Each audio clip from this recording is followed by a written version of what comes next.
గోవింద. వెంకటేశ్వర సుప్రభాతంలో వెంకటేశ్వర స్తోత్రం నేర్చుకుందాం. 29 శ్లోకాలు సుప్రభాతం, తర్వాత వెంకటేశ్వర స్తోత్రం 11, తర్వాత మనకి ప్రపత్తి మంగళాశాసనం ఉంటాయి. వెంకటేశ్వర స్తోత్రం నేర్చుకుందాం. కమలాకుచూచుక కుంకుమతో నియతారుణితాతల నీలతనో కమలాయతలోచన లోకపతే విజయీ భవ వెంకటశైలపతే. ఈ స్తోత్రంలో మొట్టమొదటిదన్నమాట ఇది. వెంకటేశ్వర స్వామి స్తోత్రానికి సంబంధించి 11 శ్లోకాల్లో మొట్టమొదటి శ్లోకం. ప్రతివాద భయంకర అన్నన్ లాంటి మహానుభావుడు ఎంతో తాదాత్మ్యత చెంది, మనం వెంకటేశ్వర సుప్రభాతం 29 శ్లోకాలు ఎంత చక్కటి అర్థం చెప్పేది. అది మనలో ఉన్నటువంటి చైతన్యము మేల్కొలుపు, మన యొక్క మేల్కొలుపు చైతన్యం హృదయస్థానం ద్వారా వ్యక్తీకరణ సాగుతూ ఉంటుంది. అక్కడ మహాలక్ష్మి అమ్మవారు కొలువై ఉన్నది. అది మనం తెలుసుకోవాలి, అక్కడ ధ్యానం చేసుకొని ఆ రకమైనటువంటి దివ్యానుభవాన్ని మనం పొందాలి అనుకుంటూ చెప్పాడు. దాని కంటిన్యూషన్ ఉంది. అయితే ఈ కమల కుచ అనే పదం వాడటం వల్ల దీనికి సంబంధించి చాలామంది తప్పుగా అర్థం చేసుకొని, మేధావులైన వారు, తెలివైన వారు కూడా లక్ష్మీదేవి కుచములు కంటుకున్న కుంకుమ నీకు తగిలి ఆ కుంకుమ మెరుపుతో మెరుస్తున్నవాడా అన్నట్టుగా అర్థం చెప్పారు. అక్కడ కమలా కుచ చుక కుంకుమతో, చూచుక అంటే చూడటం, కమల అంటే కమలము. ఎక్కడుంది ఆ కమలము? కుచ, కమలా కుచ చూచుక, హృదయంలో ఉన్న కమలమును చూడటం. ఇది సాధన చెప్తున్నాడు ఇక్కడ, అంతే. ఆ పదాల వర్ణనని ఒక్కొక్కటిగా మనం విభాజన చేసి చూస్తే దానికి చక్కగా మనకు తెలుస్తుంది. కమలా కుచ చూచుక, కమల అంటే హృదయాల కమలము, కమలంలో ఉన్నటువంటి హృదయ కమలము, అనాహత చక్రము, 12 రేకుల దివ్య పద్మం. కమల కుచ, అది ఎక్కడుంది? కుచస్థానంలో, హృదయ స్థానంలో ఉంది. కమలా కుచ చుక కుంకుమతో, అది మెరుస్తూ, ఎర్రగా మెరుస్తూ ఉంది అని చెప్తున్నాడు ఇక్కడ. దాని యొక్క ప్రకాశం వెలుగుతూ ఉంది, దాని యొక్క ప్రకాశం వెలుగుతూ ఉంది. కుంకుమ పువ్వులాగా ఉంది, అది కుంకుమలాగా ఉంది. నియతారుని తాతల నీలతను, నియమముగా సాటి లేని నల్లటి శరీరం గలవాడ, అంటే దానికి శరీర వర్ణమే నల్లగా ఉంది. నీలంగా అంటే నీలతను, తను అంటే శరీరము, నీలతను నలుపు రంగు శరీరము. నలుపు రంగు శరీరంలో ఈ కమలం పువ్వు వికసించి మెరుస్తూ ఉంది, వెలుగుని ప్రసరింపజేస్తూ ఉంది. కమలాయత లోచన లోకపతి, కమలం వంటి కనులు గల ఓ స్వామి లోకపతి, విజయీ భవ వెంకటశైలపతి, వెంకటశైలపతి నీకు విజయం కలుగాక. సాధకుడి యొక్క సాధనా అవస్థని, సాధనా స్థితిని చెప్తున్నాడు ఇక్కడ. శరీరము నీలతనం, నీలవర్ణంలో మెరుస్తూ ఉంది అంటే వాడు అజ్ఞానంలో ఉన్నాడు. శరీర యొక్క స్థితిలో, అజ్ఞాన స్థితిలో ఉన్నప్పుడు ఎప్పుడైతే హృదయస్థానంలో ఈ మేల్కొలుపు హృదయ పద్మం వికసిస్తూ ఉంటుందో, అది ఆ కాంతుల్ని విరజిమ్ముతూ కమలాలు, ఆ హృదయ స్థానాలని మనం ఎప్పుడైతే మనం చూసి ధ్యానిస్తామో అక్కడ ఆ వెలుగుతో విరుస్తూ ఉంది. అక్కడ వెంకటశైలపతి అలా అక్కడ మెరుస్తున్నటువంటి దివ్యశక్తి కూడా వెంకటశైలపతి. ఆయన్ని మనం చూడాలి, చూచుక. అక్కడ ఉన్నటువంటి దివ్యశక్తిని, అక్కడ ఉన్నటువంటి లక్ష్మీ స్వరూపం, అక్కడ ఉన్నటువంటి వెంకటేశ్వర స్వామి ఆ దివ్య చైతన్యాన్ని మనం చూస్తున్నాం. అది కుంకుమలా మెరుస్తుంది. ఇలా ఈ అర్థాన్ని మనం గ్రహించాలి. తర్వాతి శ్లోకం. సచతుర్ముఖ షణ్ముఖ పంచముఖ ప్రముఖాఖిల దైవతమౌళిమణి శరణాగత వత్సల సారనిధే పరిపాలయ మామృష శైలపతే. స కలిసి, ఎవరెవరు? చతుర్ముఖ, షణ్ముఖ, పంచముఖ. చతుర్ముఖుడు అంటే బ్రహ్మ, షణ్ముఖ అంటే కుమారస్వామి, పంచముఖ అంటే శివుడు. ప్రముఖులైన అఖిల దేవతలు వాళ్ళంతా కూడా వచ్చి, దేవత మౌళిమణి వాళ్ళంతా కూడా దగ్గరికి వచ్చారు. స్వామి, సమస్త దేవతలకు తలమానికమైనటువంటి ఓ తండ్రి, నీ దగ్గరికి వాళ్ళు వచ్చి వెయిట్ చేస్తున్నారు. ఎవరు? బ్రహ్మ, షణ్ముఖ, పంచముఖ. స చతుర్ముఖ, షణ్ముఖ, పంచముఖ. స అంటే కలిసి, వాళ్ళంతా కూడా కలిసి, అంతా కొడుకున్న వాళ్ళు. ఎవరు? బ్రహ్మ, కుమారస్వామి, మహేశ్వరుడు వారైన వారు సమస్త దేవతలకు తలమానికమైన స్వామి వాళ్ళ దగ్గరికి వచ్చారు. వచ్చి శరణాగత వత్సల సారినిది, శరణదొచ్చిన వారి యందు వాత్సల్యం. శరణాగత వత్సల, ఎవరైతే శరణం పొంది నీ శరణం కోసం వస్తారో వారి పట్ల వాత్సల్యం ఉన్న సారనిధే. అలాంటి నిధానం, అలాంటి వాడి సారనిధి. మొత్తానికి సారానివి నువ్వు. నీ పట్ల నీ శరణు పొంది నీకు శరణు అన్న వారి పట్ల ఎంతో వాత్సల్యం చూపించేటువంటి స్వామి, పరిపాలయమాం వృషశైలపతి, అని అనుగ్రహించు. పరిపాలించు, కాపాడు, రక్షించు. అంటే దేవతాశక్తులన్నీ పరమాత్మని ఆశ్రయించున్నాయి. నువ్వు వాటన్నిటికీ కూడా ది బెస్ట్. అన్నిట్లో కూడా నువ్వు మిమ్మల్ని ఆశ్రయిస్తున్నావు తండ్రి. నువ్వు మాకు పరమావధిగా ఉన్నావు, మమ్మల్ని రక్షించు. తర్వాతి శ్లోకం. అతివేలతయా తవ దుర్విషహైరనువేలకృతై అపరాధశతైః భరితం త్వరితం వృషశైలపతి పరయా కృపయా పరిపాహి హరే. అతివేలతయ, హద్దు మీరినట్లుగా, తవ దుర్విషహై, సహింపరాని, దుర్విషయం అంటే వ్యతిరేకంగా ఉండే, ఎన్నో అనువేలకృతై, ఎల్లప్పుడూ ఆచరించిన, అపరాధశతి అంటే అపరాధ భావాలు, ఎన్నో తప్పులు చేసిన. అతివేలయా తవ దుర్విషహై, హద్దు మీరి ఎన్నోసార్లు ప్రవర్తించాను, ఎన్నో తప్పులు చేశాను తండ్రి. భరితం త్వరితం, పూర్ణమైనటువంటి స్వామి, త్వరితంగా నన్ను అనుగ్రహించడానికి రా. ఓ శ్రీహరి, హద్దు మీరి నేపరాని అపరాధములు నేను చాలా చేశాను. చాలాసార్లు ఎన్నో తప్పులు చేశాను. మంచిగా ఉందని అనుకుంటాను కానీ ఎన్నో తప్పులు చేశాను. అతివేలతయా తవ దుర్విషహై, అనువేలకృతై అపరాధశతై, 10 తప్పులు చేశాను, 100 తప్పులు చేశాను. అపరాధశతై అంటే 100. ఎన్నో తప్పులు చేశాను స్వామి, తెలిసి తెలియక. క్షమాపణ అన్నమాట. ఎన్నో పాపాలు చేసి ఉంటాను, లేకపోతే ఎన్నో అబద్ధాలు చెప్పి ఉంటాను, ఎన్నో తప్పు పనులు చేసి ఉంటాను. ఇప్పుడు నాకు తెలిసి వచ్చింది, అప్పుడు నాకు తెలియదు. ఇప్పుడు నాకు తెలిసి వచ్చింది, నువ్వు దయార్థ హృదయుడివి స్వామి, నన్ను రక్షించు. హై హరే, హరి అన్నిటిని హరించేవాడు, పాపాలను హరించేవాడే హరి. అంటే క్షమాభావన కలిగి హరిని ఆశ్రయిస్తున్నాను, నన్ను రక్షించు. తర్వాతి శ్లోకం.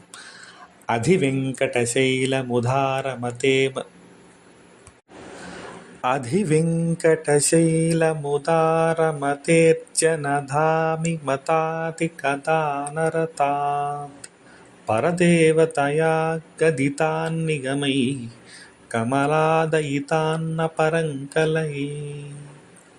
అధివెంకటశైలముదారమతే జనతాభిమతాధిక దానరతాత్. ఆ వెంకటాచలంలో ఉన్నటువంటి స్వామి ఎలా ఉన్నాడంటే ఉదారంగా ఉన్నాడు. ఎవరికి ఉదారంగా? జనతాభిమతాధిక దానరతాత్. జనత అభిమతం, జనంలో ఏదైతే అభిమతం కోరికలు ఉన్నారో వారు అడిగిన దానికన్నా ఇంకా ఎక్కువ ఇచ్చేటటువంటి మహామూర్తి అక్కడ ఉన్నది. జనతాభిమతాధిక దానరతాత్. అభిమతం వాడైతే అడిగాడో దానికన్నా అధిక దానరతాత్, ఇచ్చేవాడు. అంతకన్నా ఇంకా దానం చేసేటువంటి పరదేవత గదితాన్నిగమై, పరదేవతా స్వరూపమైనటువంటి అంటే పరబ్రహ్మ స్వరూపమైనటువంటి దేవతాశక్తి గతితాత పేరుకు ఇక్కడ చెప్పబడ్డన్నిటికి కూడా కమలాయ దయాత్, శ్రీపతి అయిన వెంకటేశ్వర స్వామి నువ్వు అక్కడ ఉన్నావు అంటే అక్కడ ఉన్నటువంటి పరమాత్మ చైతన్యం విష్ణు స్వరూపంగా భావించి వెంకటేశ్వరుడిగా, లక్ష్మీ వల్లభుడిగా ఇక్కడ మనం గ్రహించి మనం పూజిస్తున్నాం. కానీ అక్కడ ఉన్నటువంటి శక్తి ఏంటి? పరదేవత. పరదేవత అంటే అంతా ఉన్న దేవత. పరదేవత అంటే వేరేది కాదు అని, వేరే పర మహా స్వపర అలా కాదు, ఆ అర్థం తీసుకోకూడదు ఇక్కడ. పరదేవత అంటే మొత్తం నేను బయట చూసేది, నా లోపల బయట ఉన్నదంతా పరదేవతే. పరదేవత మొత్తం పరమాత్మ చైతన్యం ఏదైతే, మొత్తం అన్నిటా ఉన్నటువంటి పరమాత్మ చైతన్యం ఏదైతే ఉందో ఆ చైతన్యం అక్కడ ఉంది. అది ఎలాంటిది? జనతాభిమతాధిక జానరతాత్. అడిగిన దానికన్నా కూడా ఎక్కువ ఇస్తుంది. అలాంటి అధి వెంకటశైల, ఆ వెంకటాచలం పైన ఉన్నటువంటి స్వామి నువ్వు అంతటి మా వరాన్ని ఇచ్చేటువంటి వరదేవత తండ్రి అని చెప్పేసి స్వామిని స్తోత్రం చేస్తున్నాడు.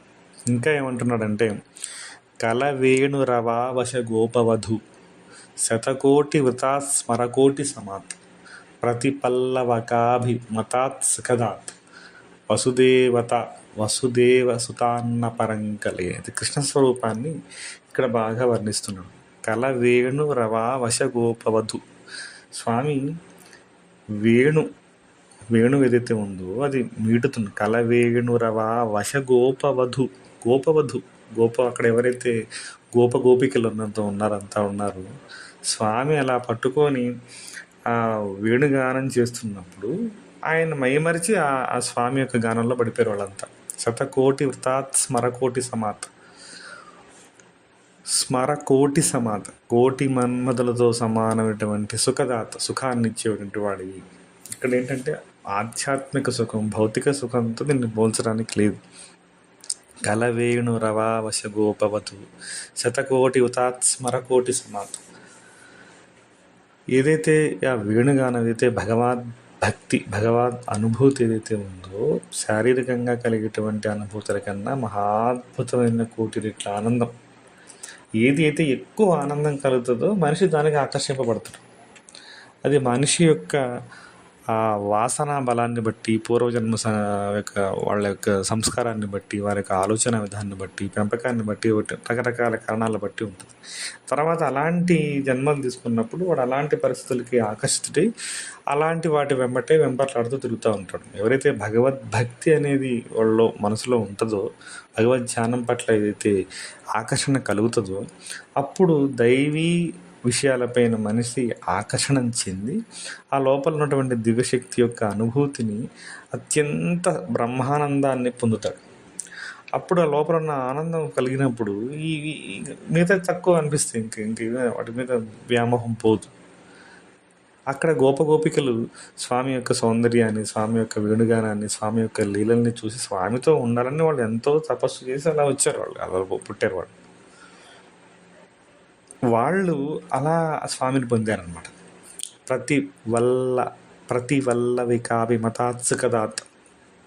ప్రతివల్లభికావిమతాత్.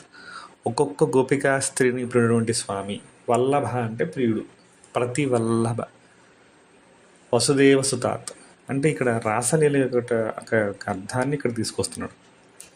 ఆ కృష్ణావతారంలో ఉన్నటువంటి ఆ రాసలీల అంటే ఏంటంటే, భౌతికంగా మనం అనుకుని వాళ్ళు గోపికలతో కృష్ణుడు రాసలీల చేసింది 6వ సంవత్సరంలో, 6 సంవత్సరం అంటే పిల్లాడు అక్కడ ఉన్న గోపికలకి అలా చేస్తాడా?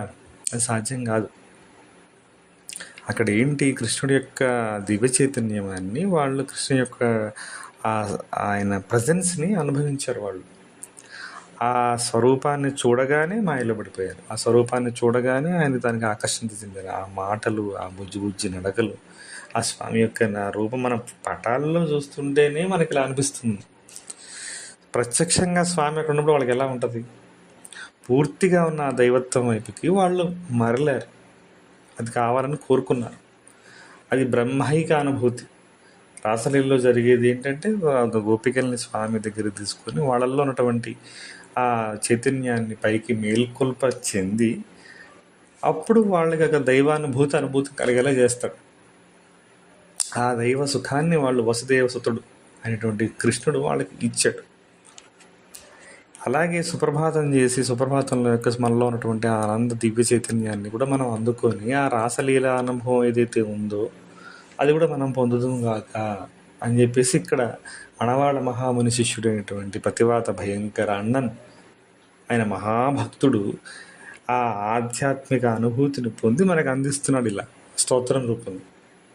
అంతే తప్ప ఇక్కడ ఎలాంటి అసభ్యత కానీ ఎలాంటిది కానీ లేదు. బ్రహ్మైక అనుభూతిని వ్యక్తీకరణ చేయటానికి కావలసిన పదజాలాన్ని ఇంతకన్నా ఇంకా వేరేలా వాడలేం.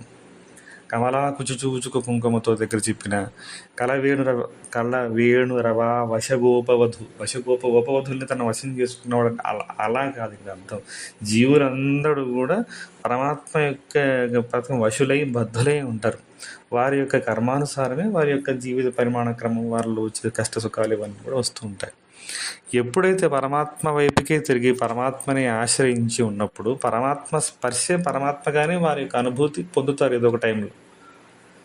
గోపికలకు జరిగింది కూడా అదే. భక్తుల్లో ఇది మధుర భక్తికి సంబంధించిన ఉత్కృష్టమైనటువంటి ఇదన్నమాట. మధుర భక్తికి మించింది లేదు. ఎప్పుడైతే స్వామిని వాళ్ళు అలా తలుచుకున్నారో లోపల దివ్య చైతన్యం, వాళ్ళు ఎలాంటి యోగాలు ఏం చేయలేదు, జస్ట్ స్మరణ చేశారు స్వామి. ఆయన్నే ఎప్పుడూ నిత్యం వాళ్ళు చేసుకునే ప్రతి పనిలో కూడా ఉదయం లేచిన దగ్గర నుంచి మధ్యాహ్నం వాళ్ళు చేసుకునే పనులు, రాత్రి నిద్రపోయే ప్రతి అనుక్షణం కూడా స్వామిని స్మరించారు వాళ్ళు. ఇంకేం సాధన చేయలేదు. అలాంటి ఒక సద్లక్షణాలు కూడా మనం తీసుకొని మనలో ఉన్నటువంటి దివ్య చైతన్యాన్ని కూడా మేల్కొల్పన మనం చేసుకోగలిగితే, సుప్రభాతం అంతా అదే, మనలో ఉన్న దివ్యత్వాన్ని మేల్కొల్పేటువంటి అద్భుతమైనటువంటి శక్తి పుంజాలు ఈ వాక్యాలు, ఈ శక్తి పుంజాలు, ఈ స్తోత్రాలు. సో వాటి యొక్క సారం మొత్తాన్ని కూడా స్తోత్రంలో తీసుకొస్తున్నాడు.